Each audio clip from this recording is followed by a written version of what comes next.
அனைவருக்கும் வணக்கம். எல்லோரும் எப்படி இருக்கீங்க?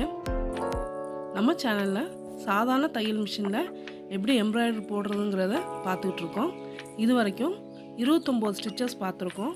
இன்றைக்கி பார்க்க போகிற ஸ்டிச்சு ரொம்ப சிம்பிளான ஸ்டிச்சு. இது ஆக்சுவலாக நான் சாட்டின் ஸ்டிச்சுக்கு அடுத்த வீடியோவாகவே இதை போட்டிருக்கணும். ஏன்னா இது சாதாரண சாட்டின் ஸ்டிச்சு தான். அதையே நம்ம ஒரு வளைவாக போடும்போது அதை ஸ்கேலப்பிங்னு தனியாக ஒரு ஸ்டிச்சாக சொல்லித்தராங்க. இதுவும் ஒரு வகையான ஸ்டிச்சுன்னு உங்களுக்கு காட்டணுன்றக்காக தான் இந்த வீடியோ நான் போட்டிருக்கேன். ரொம்ப சின்ன வீடியோ தான், ஃபுல்லாக பாருங்கள். என் சேனலை தொடர்ந்து பார்க்குறவங்களுக்கு தெரியும், புதுசாக பார்க்குறவங்களுக்காக சொல்கிறேன். இது சாதாரண தையல் மிஷினு. கீழே இருக்க ஃபூட்டை கழட்டிட்டு சில்க் த்ரெட் யூஸ் பண்ணி எம்ப்ராய்டரி போடுறோம். நம்மளே மேனுவலாக ஃப்ரேமை இந்த லைனுக்கும் அந்த லைனுக்கும் நகர்த்தி நடுவில் சாட்டின் ஸ்டிச் கொண்டு வரோம்.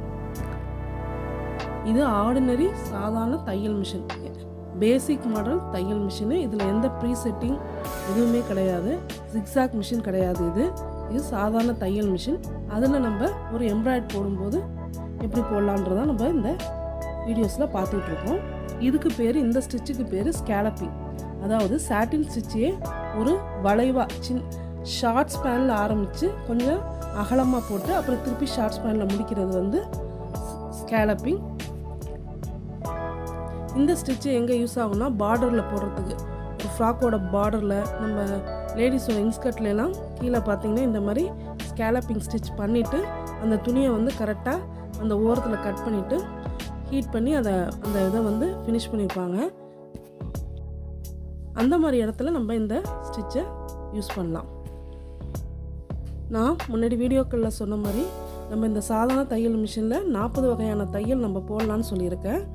அது அதில் இதுவும் ஸ்கேலப்பிங்கிற ஒரு பேரில் ஒரு தையல் இருக்குன்றதுனால இந்த வேரியேஷன் நான் காட்டியிருக்கேன். ரொம்ப முன்னாடியே நம்ம சாட்டின் பார்த்துருக்கனால இது உங்களுக்கு புதுசாக தெரியாது. சும்மா சாட்டினையே நம்ம ஆர்ச்சாக போடுறோம், அவ்வளோதான்.